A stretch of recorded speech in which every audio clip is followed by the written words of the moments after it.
Vamos pegar nossas Bíblias. E o que mais importa é a sua atenção neste momento, porque nós vamos falar hoje um tema em consonância com o modelo e o tipo da reunião, que é o Partir do Pão. Vamos falar hoje sobre o tema Até que Ele Venha. Amém?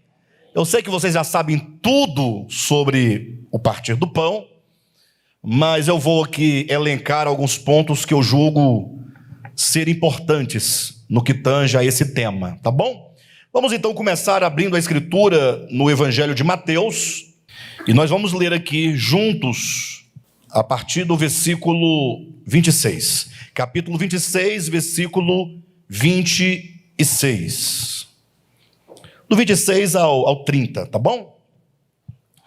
Enquanto comiam, tomou Jesus um pão e, abençoando-o, o partiu e o deu aos discípulos, dizendo: tomai, comei, isto é o meu corpo.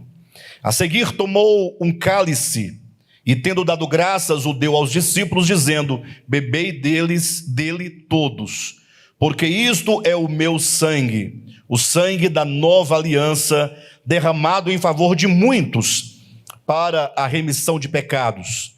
E digo-vos que desta hora em diante não beberei deste fruto da videira, até aquele dia em que o hei de beber novo convosco no reino de meu Pai. E tendo cantado um hino, saíram para o Monte das Oliveiras. Amém?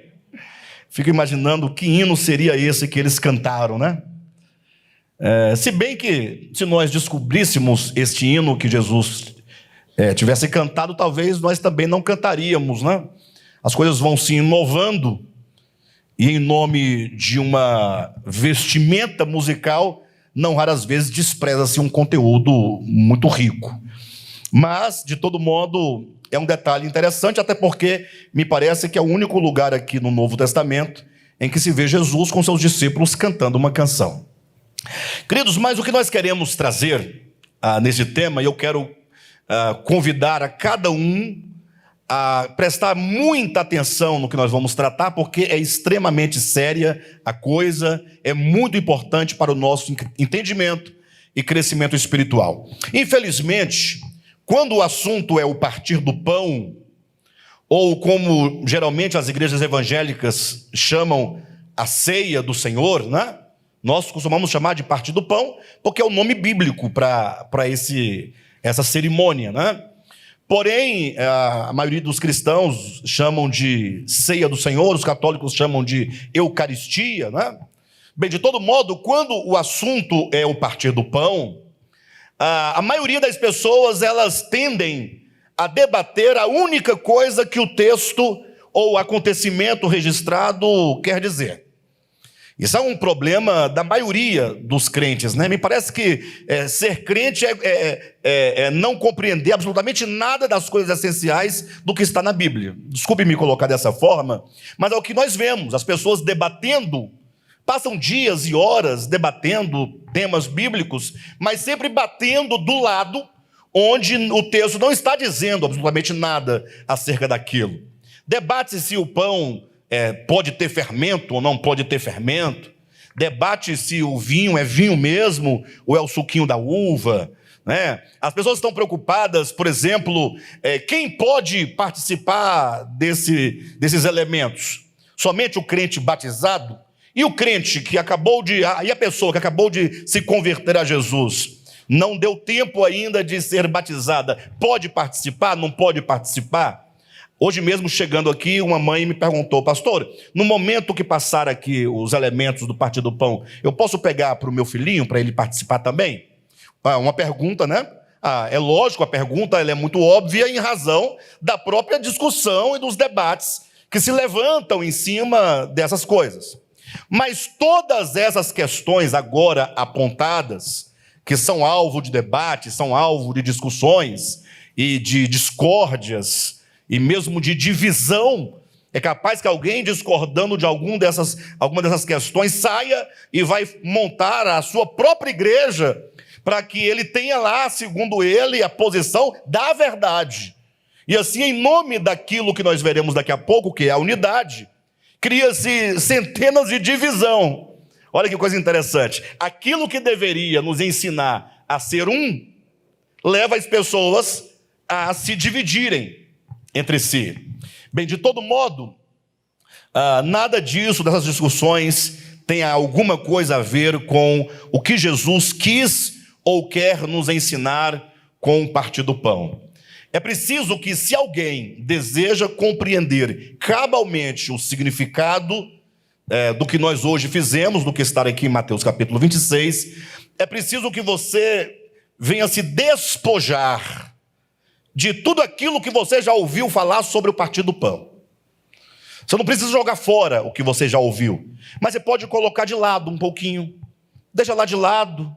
Depois você volta lá e faça a revisão do que você ouviu falar em toda a sua vida sobre o partir do pão. Mas neste momento, você precisa estar totalmente aberto, com uma atitude hermenêutica, uma atitude de ouvir, de compreender, de conseguir olhar o objeto que trataremos hoje pela perspectiva que aqui será apresentada, creio por meio da Escritura, para que você se dê a chance de entender com maior profundidade o significado disso. Olhem para mim e não se escandalizem, por gentileza. Mas se o partir do pão se limitar e se esgotar em frutinha, pãozinho e vinhozinho, então nós somos os mais tolos de todos os homens. Pense comigo. Se o partir do pão se limitar a você comer um pedacinho, você não comeu nem pão, você comeu um pedaço de biscoito. O que você comeu hoje foi pão ou foi biscoito? Um biscoito. Ah, pastor, não é pão, aqui é biscoito. Aí vai discutir. Isso prova o quê?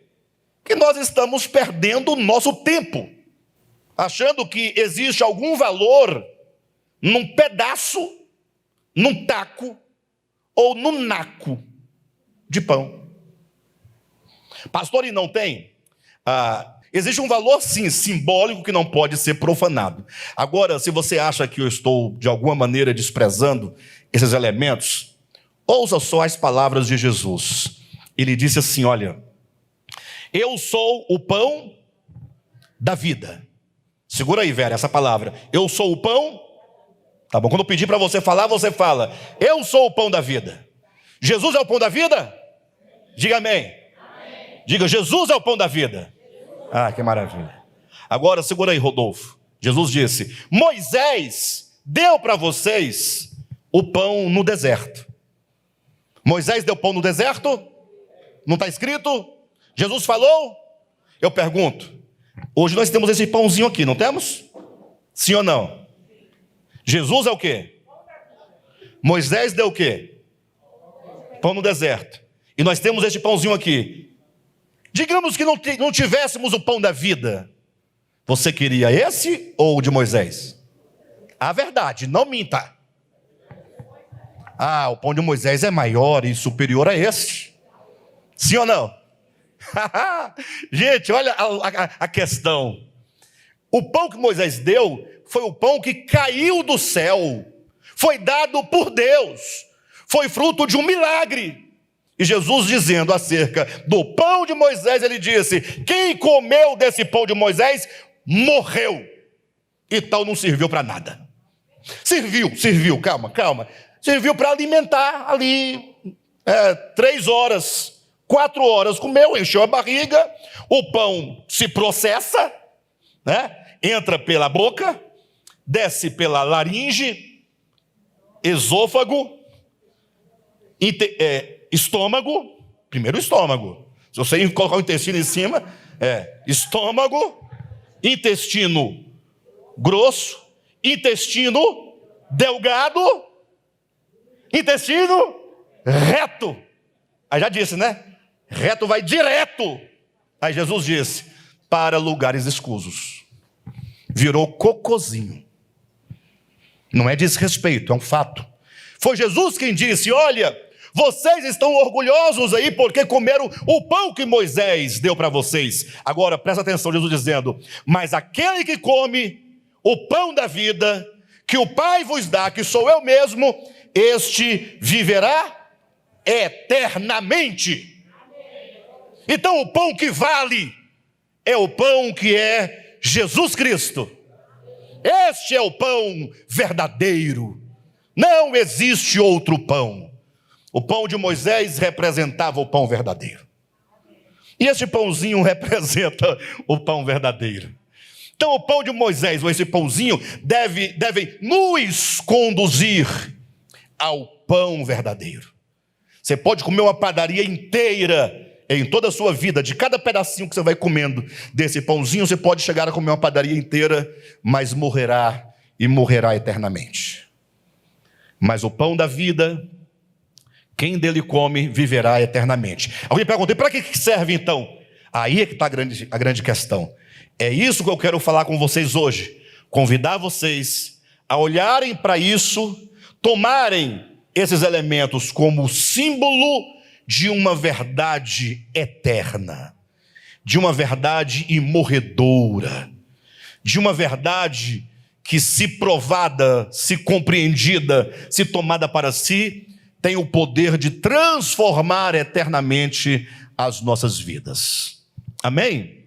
Então percebe que não há nenhum desprezo, porque se você me acusar de desprezar esses elementos, você estará acusando a Jesus de desprezar o pão de Moisés.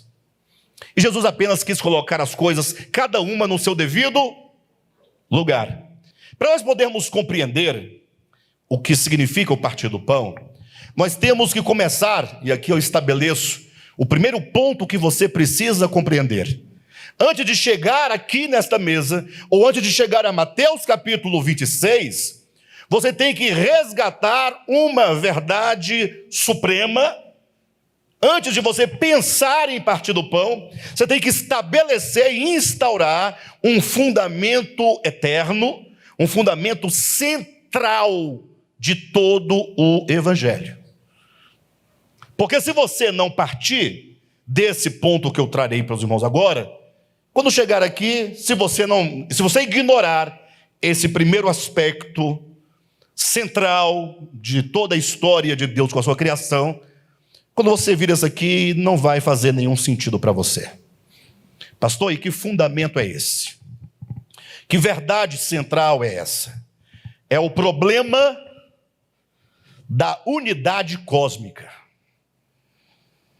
Entenderam? Não?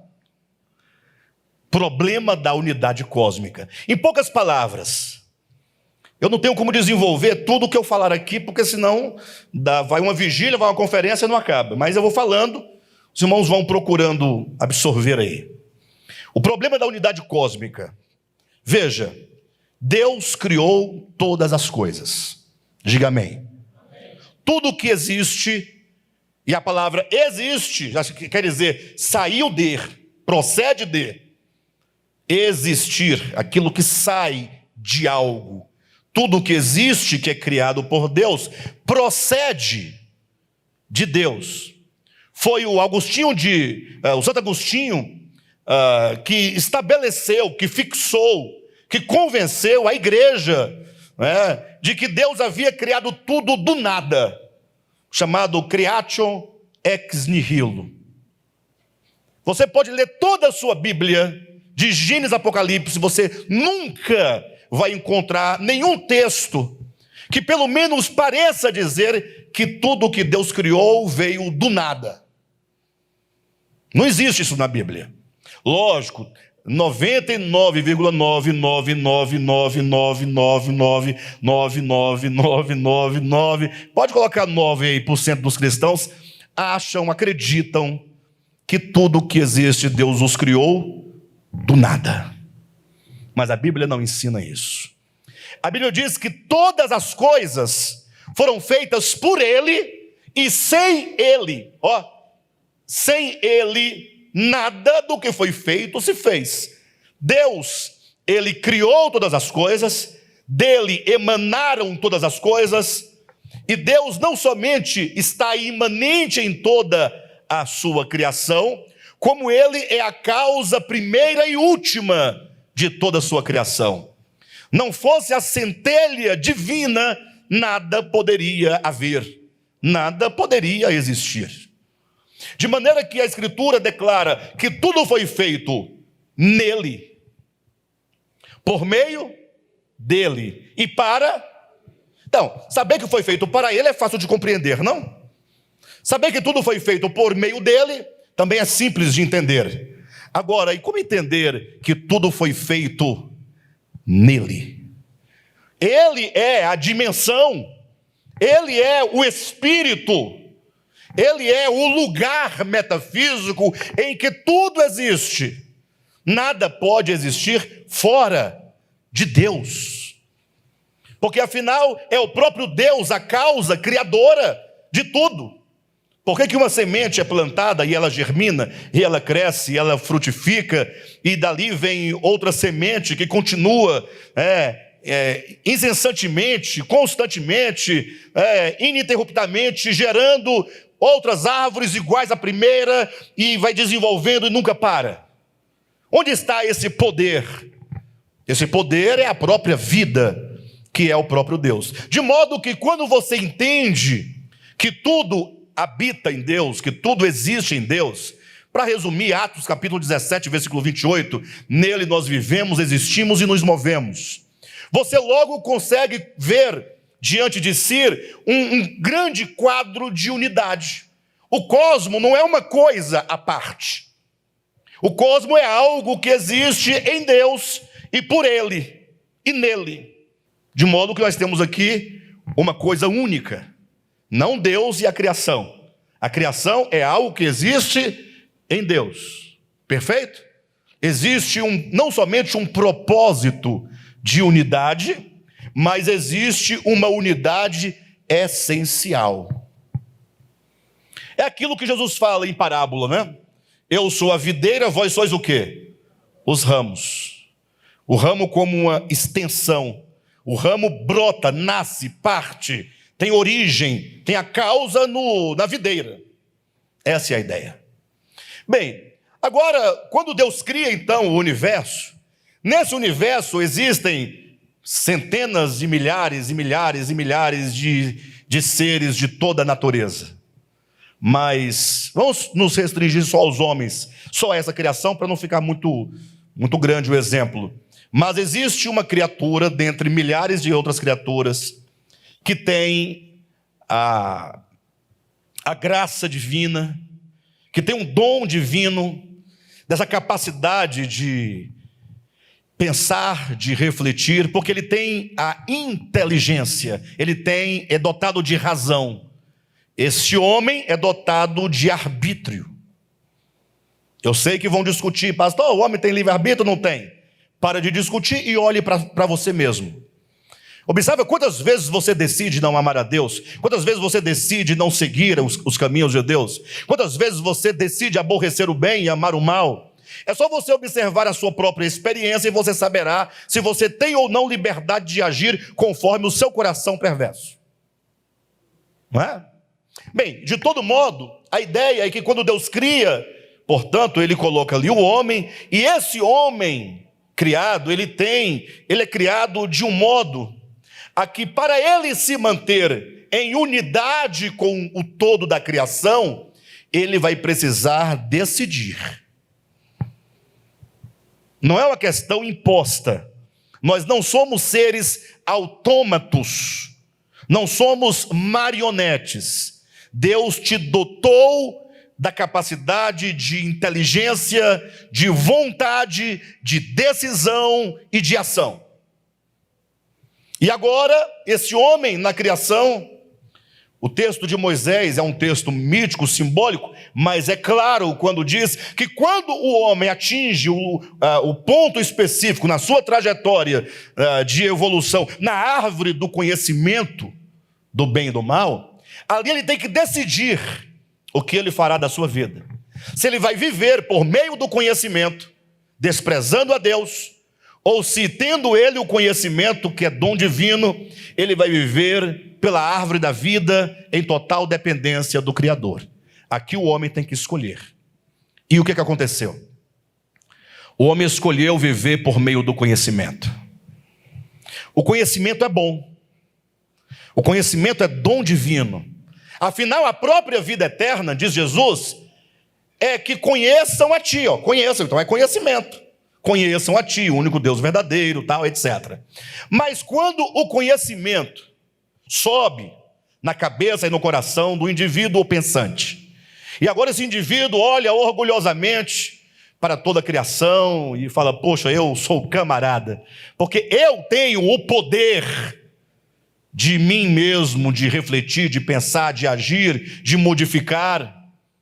Mas imagine só, eu tendo toda essa capacidade de inteligência, agora viver em submissão como um ramo ligado à vide. Aí a serpente diz, você é um tolo, você não precisa de viver nessa dependência do Criador. Para de bobagem. E é nesse momento que o homem, então, decidiu viver por si mesmo. Qual foi o resultado? É aquilo que Paulo diz em, salvo engano, 1 Coríntios capítulo 8. O amor edifica, mas o conhecimento ensoberbece. É mais ou menos uma criança que nasceu num lar. Tem papai, tem mamãe, tem tios, tem todo mundo ali, vovô, vovó. Todo mundo cuida, todo mundo beija, todo mundo abraça, todo mundo alimenta, não é? E aquela criancinha que não pode fazer nada de si mesma para a sua própria subsistência, ela vai crescendo, começa a ficar menininho, rapazinho, troncudinho, galinzezinho, vai nascendo uma cristazinha, já está na 5ª série, e agora começa a engrossar a voz, vai vir na puberdade, e aí agora ele acha que porque ele agora já sabe somar, subtrair, aprendeu algumas coisas, ele agora acha que ele pode desprezar aqueles que dele cuidou, né? Ou cuidaram. Aqueles que cuidaram, que alimentaram. Aí o adolescente começa a desprezar os pais, responder aos pais, não mais obedecer aos pais. Vocês estão entendendo? Vai ficando orgulhoso, presunçoso. Quando arruma o primeiro emprego, então, a primeira coisa que ele fala quando tem uma discussão é, vou sair de casa. Até mesmo antes do emprego, ele fala, quando eu arrumar meu emprego, eu saio de casa. Alguém já ouviu falar isso aqui? Não levante as mãos. Isso é o quê? O conhecimento que vai gerando soberba. Porque ao invés da pessoa pensar, poxa, eu estou tendo conhecimento, adquirindo conhecimento, e com esse conhecimento eu posso agregar, não é? Somar com a minha família e ir crescendo. Não, ele quer agora o quê? Romper. E foi isso que aconteceu com o homem, que não somente tendo conhecimento do bem e do mal, mas fazendo desse conhecimento o seu próprio braço, ele agora afastou o seu coração do Senhor, e agora o homem se sente como um ente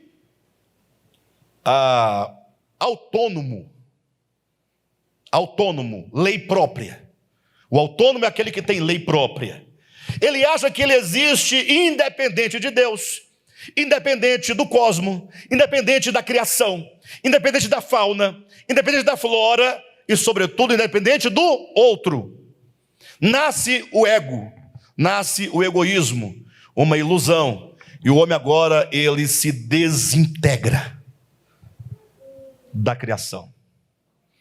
Por isso que nós vamos encontrar na experiência de todos nós, que hoje nós temos aí um problema entre Rússia e Ucrânia, né? Mas ainda assim podemos dizer que são irmãos, os dois países são irmãos.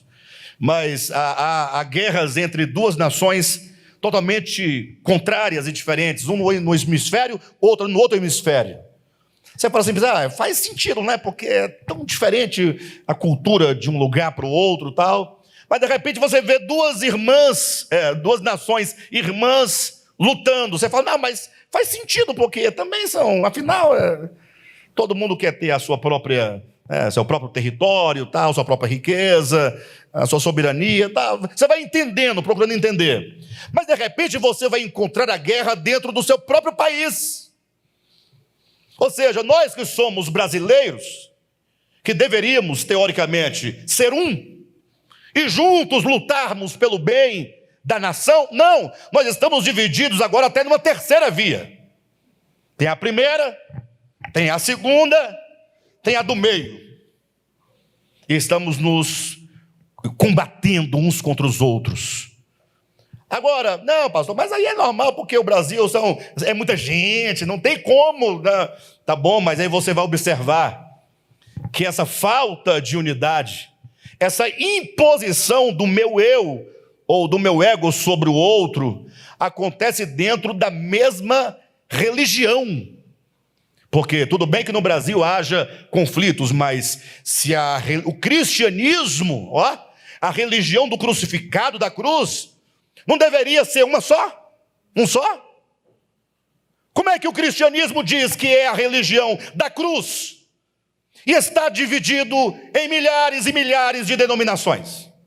Não faz sentido. Não faz sentido. Conta outra piada, porque essa é sem graça. Essa piada não funciona. Não é porque não existe porquê. As divisões no seio do cristianismo é a prova de que não há cruz coisa nenhuma. Pode haver cruz de madeira, de gesso, de ouro, de prata, de bronze. A cruz de Cristo, não. Enquanto religião, não há. Ah, pastor, mas você também quer muito, né? Porque o cristianismo é muito grande. Mas aí você chega dentro do seio protestante evangélico, também não tem unidade. Fizeram uma reforma do tamanho do Ocidente para resolver o quê? Nada. Porque a divisão continua instaurada.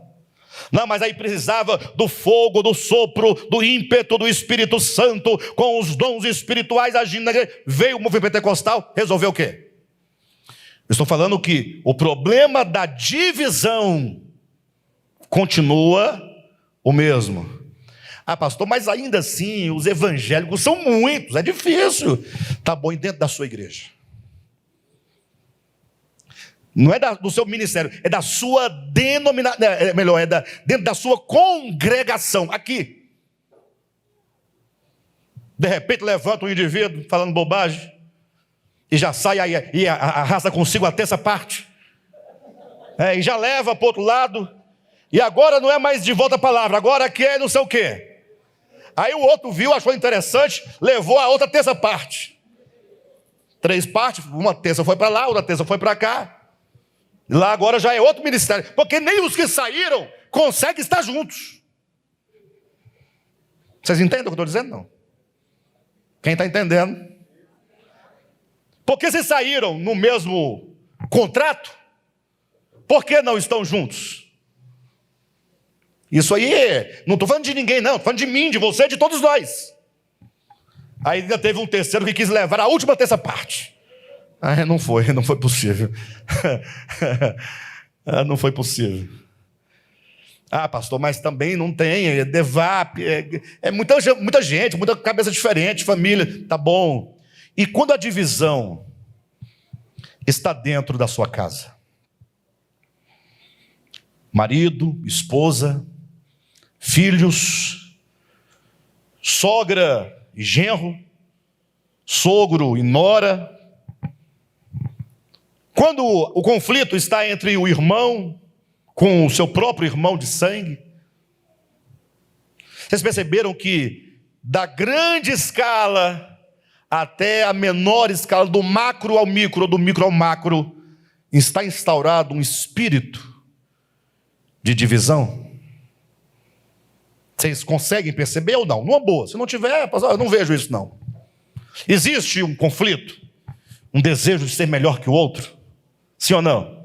Existem os prazeres que militam na nossa carne, nos fazendo lutar uns contra os outros, nos morder uns aos outros, nos beliscar uns aos outros, infernizar uns aos outros, perturbar, bater, enfrentar, contender, tomar, roubar. Sim ou não, pessoal? Este é o grande problema da unidade cósmica. O cosmo em Deus foi criado para ser um. Entrou o pecado e dividiu todos os seres inteligentes. Tudo dividido. Em suma, qual que é o problema do homem? Pastor, é o pecado. Sim. E que pecado é esse? É o pecado que divide. Daí acharam melhor A turma é esperta, a turma é esperta. Quando perceberam, ó, daqui a pouco vão chegar no problema. E se chegar no problema, vai me afetar. Então vamos criar um diabo. Criar um diabo.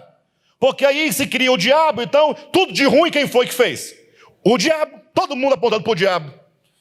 Criaram um diabo que é o responsável por tudo aquilo que eu deixei de realizar. E que é o responsável por tudo aquilo que eu fiz não devendo fazer. E agora está todo mundo, minha casa está destruída, foi o diabo. Meu casamento acabou, foi o diabo. Foi o diabo. Meu querido, você está vendo a sua casa lá, com falta de respeito, desamor, infidelidade, gritaria, xingamento, humilhação. E agora a culpa é do demônio? Ah, pastor, porque o demônio, sabe, ele fica assim no nosso ouvido falando. Tudo bem, eu não vou entrar nos méritos. Ele pode até falar no seu ouvido. Pode até falar no seu ouvido. Mas a decisão é sua. Eu nunca vi, se vocês já viram, me falem, um diabo entrar na casa de uma pessoa e falar assim, olha, a partir de hoje eu vou destruir essa família. Marido, deixa a mulher. Ponto, eu estou mandando. Quem já viu isso aqui? Ninguém viu? Pastor, você é muito incrédulo. E você crê muito mais no demônio do que em Deus. E crê muito mais nas conversas do que na Escritura. A questão não é que não exista esse tal do diabo, coitado, que está aí perambulando. Tá bom, tudo bem. Se a sua fé depende disso, tá bom, ele está lá. Tudo bem. Porque vocês sabem que se você tirar o diabo dos crentes, Josué Argolo, acabou a fé deles. Se você tirar o demônio, o crente fala, o que eu vou fazer da minha vida cristã sem o diabo? Vocês estão rindo? É a mais pura verdade. O crente, para poder estar ativo, ele tem que estar sendo cutucado pelo demônio, expulsando, pisando, xingando. É uma batalha constante. Eu não sei quem é quem, se é o demônio que não deixa o crente em paz, ou se é o crente que não deixa o demônio em paz. É um problema aí. Alguém vai falar, pastor, mas tem ou não tem o tal do demônio? Tem. Tem. O problema é que a palavra diabo, na sua raiz, na sua origem, é um adjetivo, não é um ser. Não é um ser. Na sua raiz, a palavra diabo, para ficar mais próximo da gente, trazendo aqui do latim, da nossa avó, é diabolos, que quer dizer aquilo que divide, aquilo que separa. Por que o querubim, o primeiro lá, o pai da mentira, foi chamado de diabo? Porque não é que ele era diabo, não existe diabo, natureza, pessoa, ser, anjo, não. Existe um ser, nós consideramos que ele seja um querubim, mas que esse querubim simplesmente ele dividiu-se com Deus e com o seu reino. Daí, agora, conferir-lhe esse epíteto, diabo, divisor, ou seja, um querubim tomado de uma consciência ante-Deus, contrária a Deus, inimiga de Deus, que fala mal de Deus, cheio de intriga, cheio de inveja, cheia de maldade contra Deus, e que agora foi transmitindo esse espírito, essa tendência, esse sentimento para outros seres, e chegou no homem e também contaminou todos os homens, de modo que todo aquele que é tomado por tal espírito de divisão é um diabo. Então, se você achava que era pouco um só diabo, agora tem muitos, agora melhorou para você também. Porque não importa se é querubim ou se é um homem, o que vale é, como é que está o seu coração? É de divisão ou não? Essa é a pergunta. E o pior é que esse diabo, enquanto consciência, é astuto, porque ele leva o camarada a dividir em nome de Deus. em nome da verdade. Vocês acham que quando o querubim lá no início conseguiu levar a terça parte, você acha que ele chegou lá dizendo: eu sou o Satanás, o capeta, o bicho ruim, o pé de bode, eu sou das trevas, eu sou o cão, e eu vou acabar com vocês tudo, venham comigo? Foi assim? Não, ele chegou como um grande arauto, um grande orador, um grande episcopo, um presbítero, um apóstolo, um pregador, um pastor, um anjo de luz dizendo: ó meu povo, vós anjos que aqui residis, vós sabeis o amor que eu tenho por todos vocês, por todos vós, não tinha vocês na época, por todos vós. E ali ele foi até falar assim: mas vocês sabem que o Altíssimo, ele tem algo no coração que ele não nos revela, não? Como assim o Altíssimo? Você já observou que toda glória é só dele? E o pior, quem rala somos nós. Está decaindo do vós para quem rala somos todos nós. Decaiu bastante. É o pecado que está entrando e ele está perdendo a linguagem, né? E o pior é que quem rala somos nós. Estamos aqui ralando, as estrelas da alva cantando e tal, ele lá sentadinho, e não dá nem um pouquinho da glória para nós também. Vocês não acham que tem alguma coisa errada? Aí começou a semear a divisão. O mesmo foi aqui quando disse que a serpente disse à mulher: se Deus disse para você que você morrerá se comer do fruto, é certo que não morrereis. Outra palavra, ele é um mentiroso. Você está prestando culto, reverência e amor a um Deus mentiroso. Aí a mulher teria perguntado: e por que o que ele ganharia em mentir para mim? Ele é Deus, não precisa mentir. É porque ele sabe. Está lá no texto. Ele sabe que no dia em que tu comeres deste fruto, se vos abrirão os olhos e sereis como Deus.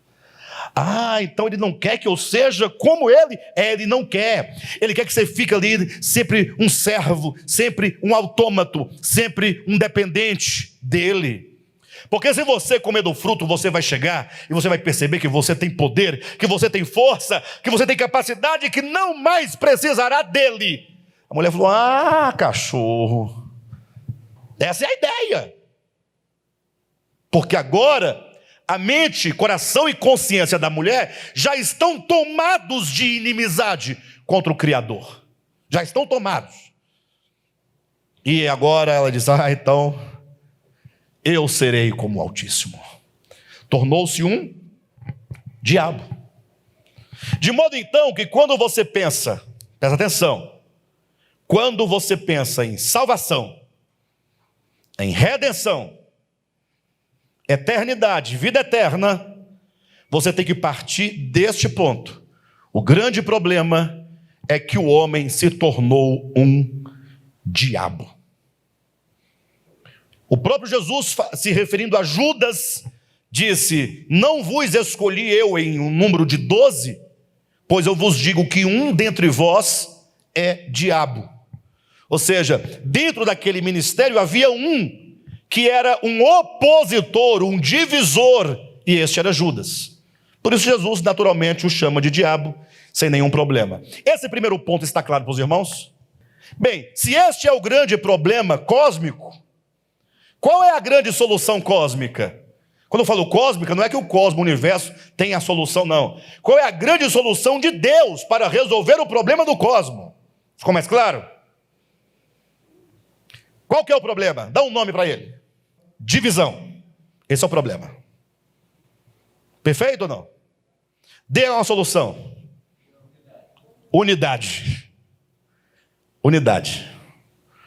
Então você consegue resumir a história toda em 2 palavras. O grande problema é o diabolos, é a divisão.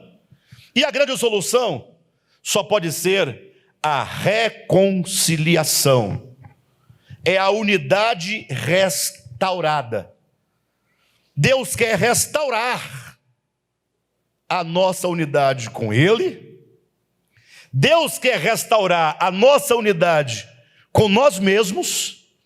Deus quer restaurar minha unidade com todos os homens, não somente com os membros da nossa igreja. Não, ele quer restaurar a unidade com todos os homens. Olha para mim e presta atenção num detalhe. Não perca esse ponto. Jesus, quando conta a parábola do filho pródigo, todo mundo fica olhando para o filho pródigo, né? Que saiu miserável, desgraçado, tornou-se um diabo. Mas quando ele volta, foi um grande reencontro, não? Poxa, o meu filho estava perdido, foi achado. O filho voltou para a unidade, ó. Voltou para a unidade do pai. Que maravilha. Está lá o pai feliz, preparando tudo. Vem o filho mais velho. Mas vamos tirar a expressão filho mais velho, vamos colocar, veio o irmão mais velho do filho pródigo. Não eram irmãos? Então vem o irmão mais velho. Quando ouve a música, os clarins, a alegria, ele pergunta: o que está acontecendo aí? Não, é porque o teu irmão voltou, teu pai ficou feliz demais, está dando uma festa, ele já volta emburrado. Agora, olha só o espírito desse irmão mais velho, esse é o ponto. Quando ele chega ao pai, ele diz: é isso mesmo. Eu sempre estive aqui na tua casa, te servindo, trabalhando no campo, nunca te dei prejuízo, nunca fui insubmisso, nunca fui insubordinado. Agora, olha a expressão: mas agora vem esse teu filho. Qual o problema desse irmão mais velho? Nessa expressão, ele tinha que ter dito: veio o meu irmão, mas ele não tem isso no coração. Isso aqui é um religioso do cristianismo, do protestantismo, do evangelicalismo, que julga que meu irmão é somente aqueles que estão comigo na minha denominação. No máximo na denominação próxima, parecida com a minha. Mas se chegar no catolicismo, já não tem mais irmão. Você conhece algum crente que diz de verdade, sem proselitismo, porque tem alguns aí, que são alguns cristãos artistas, que estão na mídia, que quando estão dentro de um programa de TV, num debate, uma questão mais pública, está fora do púlpito, aí ele fala: não, nossos irmãos católicos, espíritos. É verdade? Você acredita mesmo que o católico, o espírita é seu irmão? Ou você está tentando não criar uma situação difícil, até mesmo para ganhá-lo para você? Porque a tua própria doutrina, a tua própria teologia sistemática diz que ele não é. É o caso do filho mais velho. Vem esse teu filho, ou seja, esse filho mais velho era incapaz de reconhecer a fraternidade universal. Isso é divisão. Bem, mas diante desse problema, nós precisamos de uma solução. Sim, essa solução, ela é dada por meio de Jesus. Estou transitando para o segundo ponto da mensagem. Deus envia o seu Filho. O Cristo de Deus se faz homem, se faz carne, se faz homem. E qual é a finalidade, qual é o objetivo do ingresso do Filho de Deus no mundo, da encarnação? É me salvar. Faz sentido o que está dizendo. Mas não vai por essa superfície, não. Vamos aprofundar um pouquinho o entendimento. Ele veio para mostrar ao mundo quem é Deus. Mostrar quem é o Pai. João capítulo 17. Pai, eu te revelei aos homens que me deste no mundo. Eu revelei o teu nome, eu te mostrei aos homens, eu te fiz conhecer. Como foi? Quando foi que ele mostrou o Pai para nós? Quando ele, o próprio Cristo como homem, ele declarou, e não somente declarou, mas assumiu para si a cruz. A cruz é o maior símbolo do não ser. Cruz é instrumento de aniquilação. Mas como pode ser aniquilado aquele que é? Porque o Cristo de Deus, como está lá em Filipenses capítulo 2, subsistindo na forma de Deus, não julgou por usurpação o ser igual a Deus.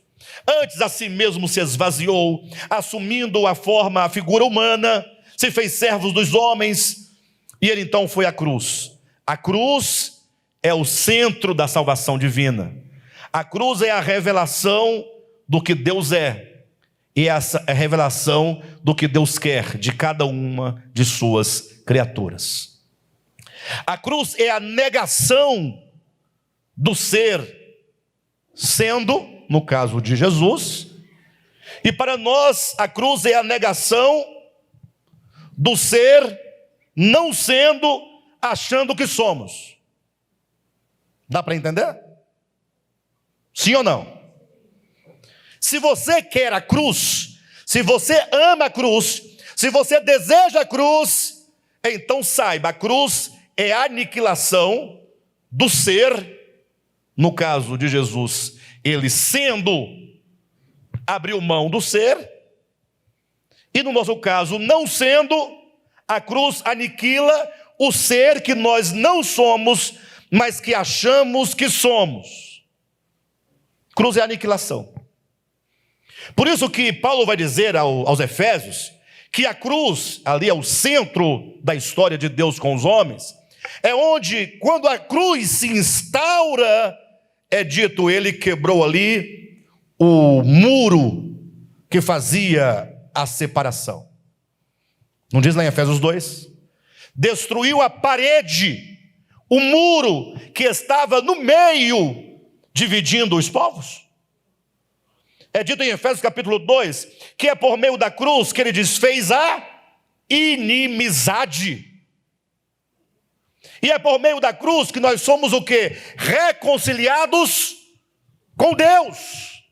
Puxa vida. Quem está entendendo? A cruz é reconciliação, não é madeira. A cruz, para ser reconciliação, você precisa se aproximar da cruz. Agora imagine só.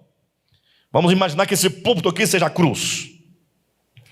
Aí lá está vindo o Alexandre, presta atenção, em direção à cruz, né? Para abraçar a cruz. Aí de repente vem do outro lado o meu maior inimigo, também em direção à cruz. Como é que nós dois vamos resolver essa pendência ao pé da cruz? É possível abraçar a cruz e não abraçar o inimigo? Porque cruz é dizer, Pai, perdoa-lhe, porque ele não sabe o quê?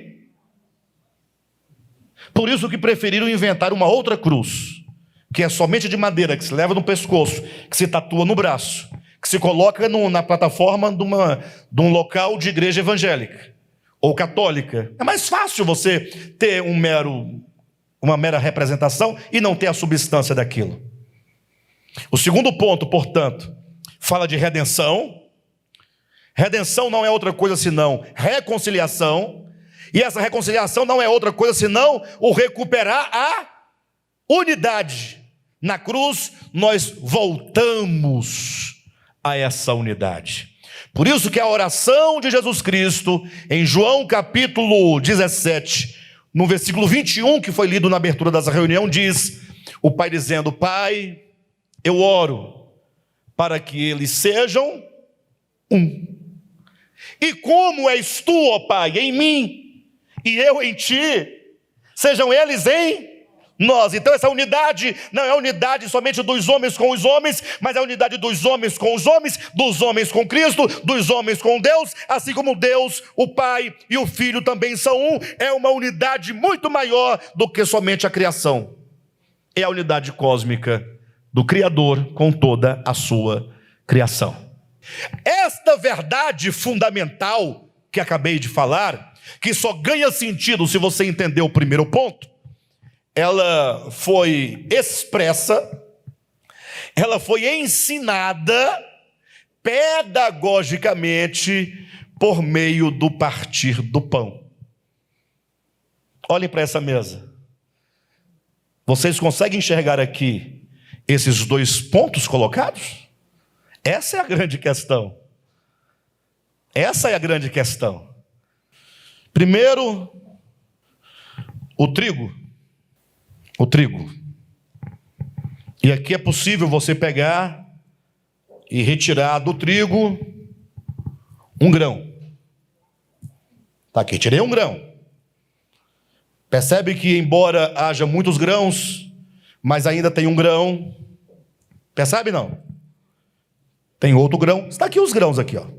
Todos eles aqui, ó. Você pode separar, dividir. Você pode fazer o que você quiser com esses grãos, porque eles estão o quê? Separados. Mas aí agora esses grãos separados, eles passam por um moinho. Quem está entendendo? E aí de repente se transforma numa farinha. Você pode identificar aqui os grãos? O que Jesus está dizendo para nós, será? Com o partir do pão. Vocês precisam sair desse estágio e dessa condição de individualidade, serem moídos, porque a cruz tritura, a cruz mói, a cruz destrói a individualidade, o ego, a separação, a divisão, e nos mistura a ponto de sermos farinha. Eu não encontro mais o Josué aqui dentro, nem a Vera. Eu sei que eles estão aqui, mas eu não posso distingui-lo dos demais, porque estão misturados, moídos. Mas ainda deve ter um pedacinho ali, né? Ainda que seja um fanisquinho. Aí Jesus fala, mas agora vocês devem se tornar... Aqui tem 15 pães, né? Mas Jesus fala, vocês devem se tornar um só pão. 1 Coríntios, no capítulo... 1 Coríntios, capítulo 10. E aqui eu estou transitando para o segundo ponto. Ou melhor, terceiro ponto. O primeiro, o problema da unidade cósmica. Sim ou não? O segundo, a solução, não é? A solução dessa unidade cósmica. Que agora, o terceiro ponto, o Senhor agora ensina essa suprema verdade da reconciliação, desse retorno à unidade, demonstrando que nós somos um só pão. Se puder colocar aqui, 1 aos Coríntios, capítulo 10, versículo 17. Obrigado. Porque nós, olha o poder dessa palavra. Quem está entendendo? Porque nós, isso é partir do pão. É isso que significa. Discussãozinha se o pão tem fermento, se não tem. Eu vi lá na igreja do Devap, tinha 5 pães sobre a mesa, era para ter só um. Olha a ideia do camarada, o que ele está pensando? Ele está criando um problema de facção, de divisão, porque ele é da igreja, a igreja evangélica, um só pão. É o nome da igreja evangélica, ficou até bacana. Mas a ideia não é que só tenha um pão, porque esse pão não dá vida para ninguém. É só um símbolo que te convida a entender espiritualmente, porque nós, embora muitos, Cadmo, Nayana, Josué, Neto, Olímpia, Paola, Paulo e cada um dos irmãos, Vera, Rodolfo, Pedro, vai falando aí, os irmãos que levaram a terça parte, o outro levou a outra parte, porque nós, todos, e os irmãos da Batista também, os calvinistas também, presbiterianos, calvinistas, os arminianos, os católicos, os espíritas, Pastor, você está indo longe demais. Até católico eu te acompanho. Quando chega no espírita eu não te acompanho. Besteira e bobagem sua. Porque Jesus disse: Pai, que esses aqui, eu tenho que mostrar isso no texto para os irmãos. Vocês me deixam mostrar? Abra sua Bíblia em João 17. 17:11 diz assim: já não estou no mundo, é Jesus falando com o Pai, mas eles continuam no mundo. Eles quem? Vamos continuar. Ao passo que eu vou para junto de ti. Pai Santo, guarda-os em teu nome. Quem é esse os aqui? Guarda eles. Quem são eles aqui em teu nome? Que me deste, para que eles sejam um, assim como nós. Quem é esse eles aqui? Não, guarda-os. Jesus está orando: Pai, guarda-os no teu nome. Vamos usar o brasileirês mesmo, assim, né? Arrachado mesmo. Guarda eles no teu nome. Eles quem? Não, versículo 12. Quando eu estava com eles, guardava-os no teu nome, que me deste, e protegi-os, e nenhum deles se perdeu, exceto o filho da perdição. Quem são eles aqui? Os 12. Jesus está orando pelos 12. Pai, guarda-os. Eu mostrei o teu nome para os 12, para eles. Mas continua lendo comigo. Continua lendo quando diz assim, no versículo 20: não rogo somente por estes. Não vai aumentar aqui não? Vai aumentar dos 12, a bênção de Deus da unidade para os 12 vai aumentar. O círculo vai aumentar.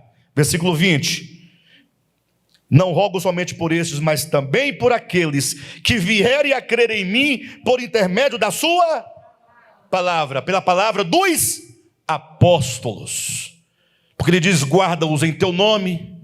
Ele diz: não rogo somente por estes, mas também por aqueles que vierem a crer em mim por intermédio da sua palavra.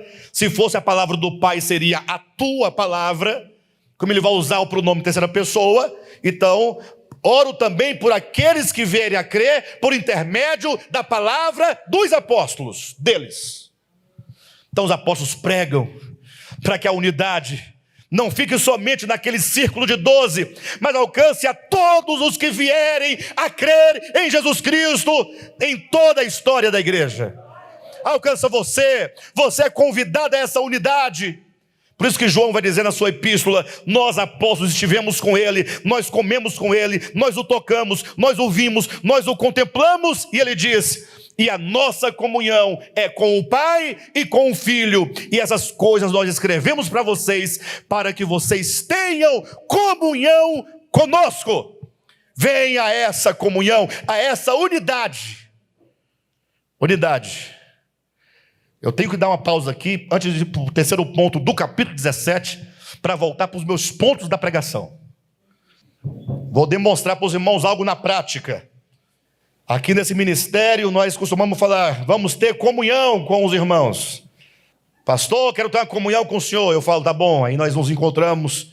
Aí eu coloco uma cadeira aqui, ela ali. Aí vamos ter comunhão. Aqui, ó. Fala aí, irmã Vera. Fala teus problemas para mim aí. Fala aí. Você tá bem? Não, eu tô bem. Você que quer comunhão. Aí ela vai, conta os casos, conta a experiência. Estamos tendo o quê? Comunhão. Pois é, irmã Vera, você vai, é o seguinte, olha, faz assim, assim, assim, que vai dar certo, beleza? Vamos orar. Senhor, obrigado por essa comunhão. Amém, irmã Vera. Deus te abençoe, pode ir em paz. Faça tudo o que eu disse para você e vai dar certo, viu? Teve comunhão? Não. Foi boa a nossa conversa, foi boa a direção, né? Isso é muito bom, deve acontecer, mas comunhão só é comunhão quando eu participo. Você está precisando de quanto, Vera? Em dinheiro. Você está com problema. Daqui a pouco, quando eu chegar em casa, que eu vou receber de zap: pastor, tem que viver a palavra. Comunhão é ter algo em comum. Se eu despeço a Vera e ela vai embora com os problemas dela e eu fui apenas um confessor, então não houve o quê? Comunhão no sentido da palavra. Não houve unidade, porque agora dane-se a Vera. Se ela conseguir, bem. Se não conseguir, a minha parte está o quê? Feita. Pastor, então quando alguém me pedir uma comunhão, que querer um dinheiro, eu vou ter que dar? Conheça a necessidade real da pessoa. Real. E se proponha, se apresente. E na última das hipóteses, fala assim, olha, eu não tenho, mas eu conheço umas 10 pessoas que se juntar todo mundo a gente consegue. Hã? Quem está comigo? Deixa eu ver. 5 irmãos. Entenderam, pessoal? Não é para comprar um carro zero, não. É só para... É uma mão para o indivíduo respirar um pouquinho, poxa. Porque quando chega na questão prática, o negócio complica. Bem, mas a unidade que era ali pelos 12, agora é por todos quanto virem a crer em mim, por intermédio da palavra dos apóstolos. Agora o ciclo vai crescer mais. 21. É o 21 mesmo, é o 21. A fim de que... Olha para mim. Leitura é assim. Pai, eu rogo por estes 12, para que eles sejam o quê? Um. Aí esses 12, que são agora um, sairão o quê? A pregar o nome de Jesus. Pregar o quê? A cruz. Pregar o quê? Reconciliação. Qual é o fim da reconciliação? A unidade. Voltar a essa unidade consigo mesmo, com o próximo, com Deus, com o cosmo. Todo mundo agora é reintegrado em um coração completamente de amor, de submissão. Não é isso? Aí vem os crentes. Aí agora Jesus fala, Pai, você sabe por quê que eu oro por esses 12? E sabe por quê que eu oro também por todos aqueles que virão a crer em mim, por intermédio da palavra apostólica, e portanto virão a crer em mim por intermédio do evangelho histórico. Sabe para quê? 21. A fim de que todos sejam um. E como és tu, ó Pai, em mim e eu em ti, também sejam eles em nós. Para quê? Então essa unidade de Deus, o Pai, com o Filho, com os 12 e com os que vierem a crer, que é a igreja histórica de Jesus Cristo, tem um para quê final ainda. Para que o mundo... Jesus! Para que o mundo seja lançado no lago de fogo, e de lá eles possam contemplar o Pai e o Filho, os 12 somente os crentes, lá debaixo daquela abóboda safírica, com os anjos cantando, e eles vão ficar com inveja de nós. É isso que diz o texto? Para que nós devemos chegar a essa unidade? Para você aí que prega o evangelho, que gosta de pregar o evangelho, que fica, tem que pregar, tem que pregar, tem que pregar. Pregando o evangelho, você. É fácil ficar falando que Deus ama o outro, morreu pelo outro, que o outro vai para o inferno, isso é fácil. Mas se você quer que o mundo creia que Jesus é o enviado do Pai, você precisa de ser um com Deus e um com os homens. A maior pregação é a unidade. Aí as pessoas chegam, pastor, o fulano não pode estar na igreja. O Beltrano não pode cantar na igreja. E eu pergunto, você pode? Você pode cantar na igreja? Você está adequado? Porque se você fosse um, você jamais apontaria o dedo para ninguém. Você faria o que diz Pedro, você amaria aquele irmão de tal modo que o amor cobre multidões de pecados. O amor não aponta o dedo, o amor cobre multidões de pecados. O amor protege, o amor ora, o amor abraça, o amor ganha, o amor influencia. Então, o partir do pão tem esse significado. Porque nós sem jargão, sem jargão. Desde o evangelho é cheio de jargão, né? Mas de boa, não leva para o lado do jargão não, mas olha para o lado, olha a pessoa aí que você quiser olhar. Porque nós, vontade que eu tinha que agora dentro desse local tivesse muitas prostitutas, muitos transexuais, muitos seguidores do candomblé, da umbanda.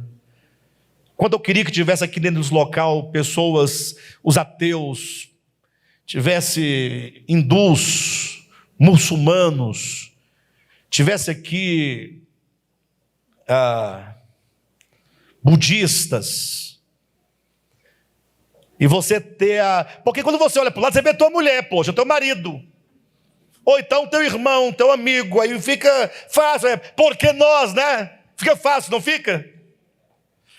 Seria bom se tivesse todo tipo de pessoas, de crenças, de credos, para você olhar assim, e ficar a luta entre a luz e as trevas dentro de você, sabe? A luz querendo dizer porque nós e você, as trevas, não, você não. Só para você ver o tanto de treva que ainda precisa de ser vencida. Jesus destruiu a parede da separação entre os povos. Toda inimizade foi destruída na cruz do Calvário. Ele morreu pelos que estavam perto e por aqueles que estavam longe. E Jesus, numa ocasião em que tinham tanto de escribas e fariseus, como nós temos hoje aqui nessa assembleia, disse certa vez para essa turma de fariseus e escribas, dizendo que ele havia ido àquele aprisco do judaísmo tirar de lá as ovelhas que lhe pertenciam. E os fariseus ficaram assim com uma cara bem ruim para Jesus, sabe? Rangendo os dentes. Aí Jesus acabou de destruir aquele espírito de divisão, dizendo: e tem mais, eu tenho outras ovelhas que não são deste aprisco. São ovelhas que estão espalhadas e guardadas em milhares e milhares de aprisco em todo o mundo, e a mim convém conduzi-las de volta ao Pai.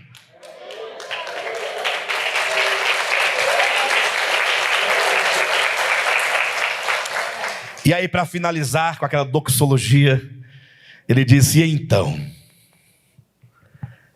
haverá um só rebanho e um só pastor. O que nós falamos dos outros rebanhos? Que eles vão para onde? Para o inferno. De boa. Pergunte para quem você quiser. Para onde vai o rebanho dos budistas? Para o inferno. Você tem dúvida disso? Mas Jesus disse: eu vou buscar todas as minhas ovelhas. Mas não é tirá-las do aprisco do budismo para trazer para o teu aprisco, não. Eu vou tirar todas as ovelhas de todos os apriscos, e todas estarão em plena liberdade nos campos verdejantes. Eu as conduzirei a águas tranquilas, e então haverá um só rebanho e um só pastor. Não tem divisão no evangelho. Para de bobagem. Pastor, fala logo o último ponto. Calma, é porque tem o texto. Porque nós, ó nós aí, embora muitos, sim ou não, pessoal? Embora muitos, somos unicamente um pão. Você faz parte do único pão? Sabe o que significa fazer parte do único pão? Que você não tem inimizade. Porque se você é um cultor ou cultivador, ambas as palavras são diferentes, mas provém da mesma raiz, da inimizade, da divisão, da porfia, então você ainda é só um grãozinho. E olhe lá se não for um grão de joio. E olhe lá. Porque nós, embora muitos, somos unicamente um só pão. Ou seja, que pão é esse aqui? É esse pão aqui? Não, somos nós. Ai, Jesus é o pão da vida e agora tem outro pão. Não, nós agora nos unimos a Cristo e com Ele formamos um só pão. É o pão da unidade, é o pão do amor, é o pão da concórdia, é o pão do perdão, da misericórdia, é o pão da graça, é o pão do acolhimento, do socorro. É o pão que nos faz um só coração e uma só alma. Porque nós, embora muitos, somos unicamente um pão, vírgula, um só. Esse um só corpo, depois da vírgula, é um aposto explicativo. No primeiro momento ele fala um pão, ou seja, um só corpo, porque todos participamos do único pão. O último ponto da mensagem é o problema de Corinto. Chegamos lá. Problema de Corinto. Começamos com o problema da unidade cósmica. Vamos encerrar com o problema de Corinto. Alexandre, qual é o problema de Corinto? É que o povo de Corinto, ou da igreja de Corinto, não entendeu nada do que aqui fora dito hoje. Eles estavam vendo pão como pão, vinho como vinho. Mas para os irmãos terem uma ideia, depois vocês vão ler em casa, leiam todo o capítulo 11 de 1 Coríntios. Eu não tenho como discorrer porque o tempo não me permite. Mas para os irmãos terem uma ideia, o partir do pão no primeiro século, atenção, o partir do pão no primeiro século, você pode deixar sua Bíblia aberta em 1 Coríntios capítulo 11, tá? O partir do pão no primeiro século, ele era feito em meio a uma ceia, a um jantar, a que a igreja primitiva chamava de a ceia do amor. A ceia do amor não era o partir do pão. Preste atenção. De onde veio a tal ceia do amor que a igreja primitiva fazia? É porque quando Jesus ensinou com esses símbolos aqui da unidade, ensinou aos seus discípulos, Jesus o fez em meio a uma ceia que estava acontecendo, que era a ceia da Páscoa. Então muitas pessoas confundem o partir do pão com a Páscoa. Não, Jesus se reunira com os seus discípulos para comer a Páscoa dos judeus. A Páscoa que já não celebramos mais, porque Cristo, o Cordeiro Pascal, já foi imolado. A Páscoa, enquanto festa que simbolizava a redenção, ela já entrou em desuso, porque o Cordeiro verdadeiro já foi imolado. Não tem mais Páscoa.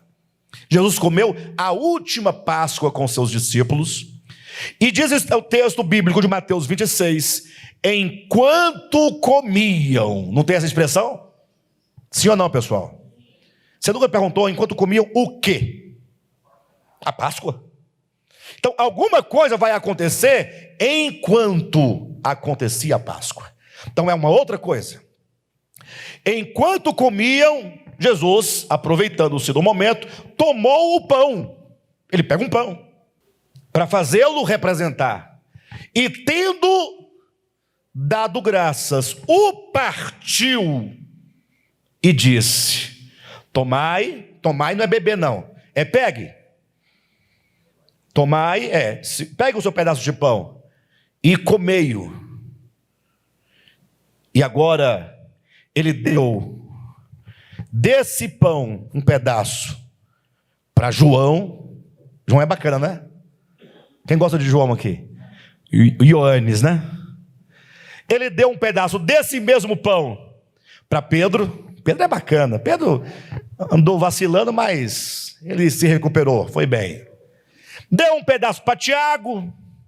Tiago, tá bom. Tiago também é bom. Afinal, Pedro, Tiago e João é os mais próximos de Jesus. Aí depois deu um pedaço de pão para um discípulo que nunca disse uma palavra, Bartolomeu. Nunca falou uma palavra, estava sempre calado. Igual coruja, só ouvindo. Deu um pedaço a Tomé. Tomé já é mais sem vergonha, né?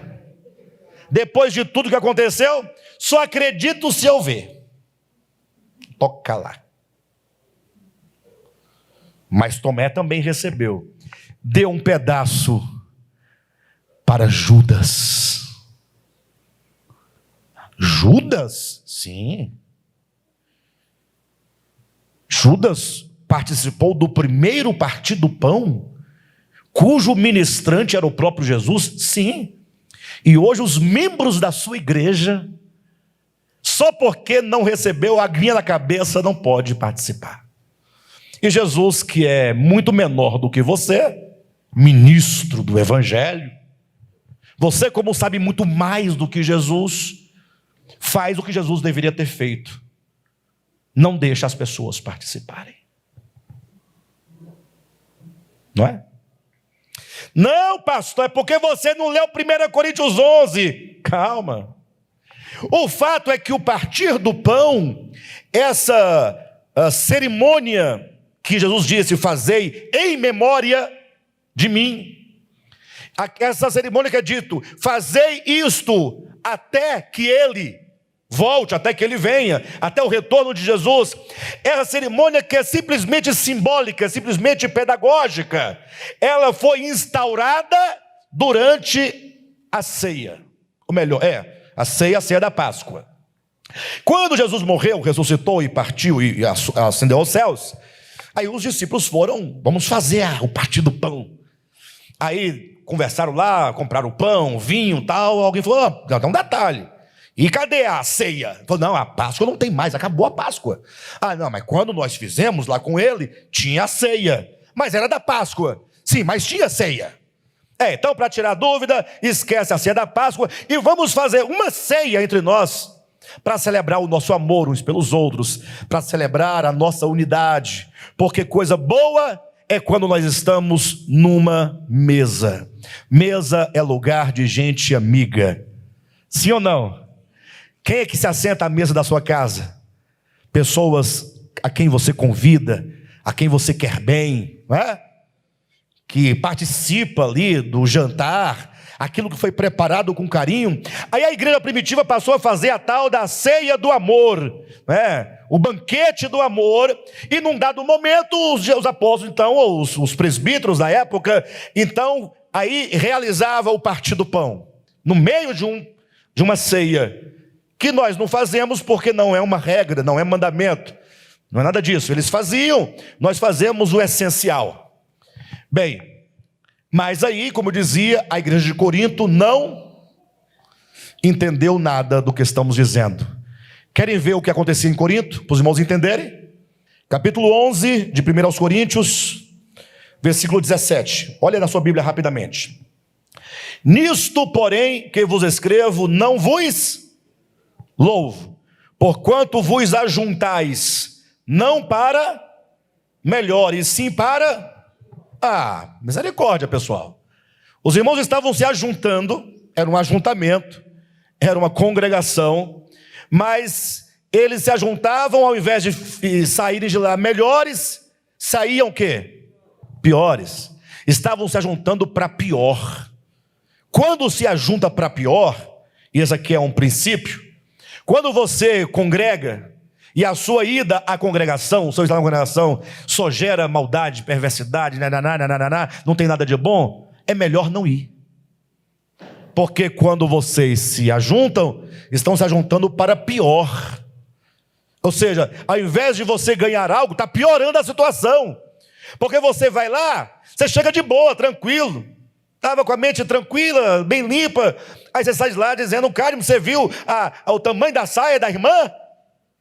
Não fosse que você não iria ver, iria evitar de ficar com a língua nos dentes. Não vá, está piorando a sua situação. Você viu a altura do som? Não vou mais. Aquele púlpito parecia que ia cair, porque aquele irmão pula. Quem ouviu o teclado hoje? Eu não ouvi teclado. Em compensação, na semana passada, eu só ouvia teclado. porque não tinha sonoplasta para baixar, o irmão Melk aumentava. Não tinha sonoplasta. E eu olhava, Melk. Aí o irmão Igor falou, deixa estar, que na semana que vem quem vai aumentar a guitarra sou eu.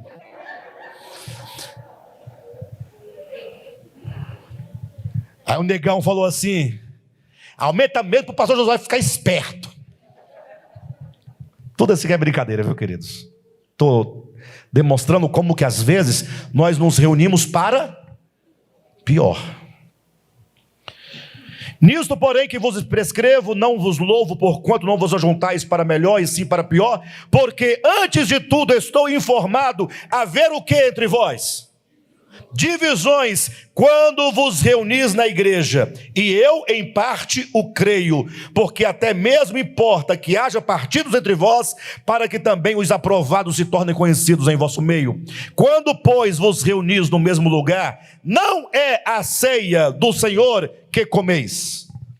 Ou seja, não é a ceia do amor que comeis. Não estou falando do partir do pão, estou falando da ceia que eles faziam, a ceia do ágape. A ceia do amor. Não é a ceia do amor, não é a ceia do Senhor, não é a ceia da comunhão, não, é bobagem, vocês estão mentindo. Vocês dizem que é da comunhão, mas não é da comunhão. Ele continua dizendo para explicar o que acontecia. Versículo 21, porque ao comerdes, cada um toma antecipadamente a sua própria ceia. Os irmãos se reuniam, um levava uma panela de costela, o outro uma panela de rabada, o outro levava uma panela de buchada, o outro levava uma macarrão com queijo por cima, o outro levava uma picanha assada bem gostosa. Só que na igreja tem a dificuldade que tem irmãos que não levam nada, porque não tem. Acontece? Aí os irmãos que tinham melhor condição, falaram assim, olha, o Rodolfo, Vera, nós aqui, ó, só nós aqui do louvor, presta atenção. A gente chega e já faz a nossa turma ali e vamos comer. Aquele bando de viúva, de órfão, de pobre, deixa essa turma de lado. Só dá prejuízo. Não traz nada, ainda quer comer o nosso. As ideias. Olha o texto. Porque ao comerdes, cada um toma antecipadamente a sua própria ceia. E há quem tenha fome, ao passo que há também quem se embriague. A turma da tia estava tomando um camburão de vinho. Cada 5 litros de vinho, aqueles camburão de 5 litros, sangue de boi. Né? Poxa, você está bêbada. Vera, você está bêbada. Um camburão. Poxa, dê pelo menos 1 litro para o pastor Josué, coitado. Mas ainda 4 litros é muito. Dê um litro também para o Neto. Divide com a Andresa, com o Igor, com a Jéssica, com o Bilu. Dividindo aí. Vamos todo mundo compartilhar. Mas não, é dito que havia inclusive quem se embriagasse. Versículo 22, não tendes porventura casa onde comer e beber? Ou menosprezais, essa é a palavra, ou menosprezais a igreja de Deus e envergonhais os que nada têm. Quando você menospreza um irmão, você menospreza a igreja de Deus. Porque ele é a igreja, ele faz parte da igreja. E aí ele continua dizendo... Versículo 22, não tendes porventura casas onde comer e beber, ou menosprezais a igreja de Deus e envergonhais os que nada têm? Que vos direi? Louvar-vos-ei? Nisto certamente não vos louvo. Por quê? Porque o que eu recebi do Senhor foi exatamente o que eu entreguei para vocês. Aí ele passa a falar sobre o partir do pão. Ele vai discorrer, dizendo que no momento que você come desse pão e que você bebe desse cálice, é provável, é possível que você o faça, que você tome do cálice e coma do pão indignamente. Gente, o povo não lê Bíblia. Ou se lê, não está entendendo nada, porque qual é o contexto aqui? Divisão, desprezar os pobres, desprezar a igreja, não dividir o pão. E aí faz tudo isso, e na hora do partir do pão, quer comer do pãozinho. Pera, para. Tira a mão. Você, ao comer desse pão, está dizendo que você é um só com os irmãos. Sim, eu sou. Mas só na hora de comer o pãozinho? E na hora de dividir o pão? Você quer partir o pão com os irmãos, mas você não quer repartir o pão com o irmão. Entenderam a diferença de partir o pão e repartir o pão? Tem diferença? Não, é uma coisa só. O que nós fizemos hoje à noite foi o quê? Partir o pão. Mas isso simboliza que, se isso é verdadeiro, nós também vamos repartir o pão. E só pode repartir o pão se o seu coração for tratado pela cruz. Se cessar a inimizade, somente se houver reconciliação. E aí Paulo vai dizer que há muitos que ao comerem desse pão o fazem de modo indigno. Não tem nada a ver com o que disseram, irmãos, cada um verifica se tem algum pecado, o irmão fica lá pensando. Ixi, briguei com minha esposa, não posso comer. O texto não tem nada disso. Ah, então pode brigar com a esposa e comer? Pode. Até porque comer desse pão é aproximar-se da unidade. É reconhecer que você e sua esposa são um. É reconciliar-se. É tratar o coração. O que não pode é falsidade. É mentira. É comer com coração de divisão. De não repartir o pão. Quem faz isso, diz o apóstolo Paulo, come indignamente o corpo de Cristo. Por que indignamente? Porque você não tem a dignidade do que essa mesa representa. Essa mesa representa a dignidade da unidade. E você, está aí, não está nem aí para a unidade e está fingindo que está tendo unidade. Essa é a grande questão. Aí Paulo vai dizer, por esse motivo, porque muitos não atentam para a unidade do corpo, porque muitos não atentam para a reconciliação dos homens com Deus e entre si mesmos, é porque há muitos dentre vós que estão fracos e doentes, e não poucos que já morreram. Aí Paulo fala da disciplina de Deus, uma disciplina que recai sobre aqueles que estão... Eu posso falar uma expressão? Posso? Certeza? Ninguém vai se escandalizar? É quando o indivíduo come o pãozinho e está cagando e andando para a unidade da igreja. Essa expressão é muito prática, né? Tenta fazer isso, para você ver.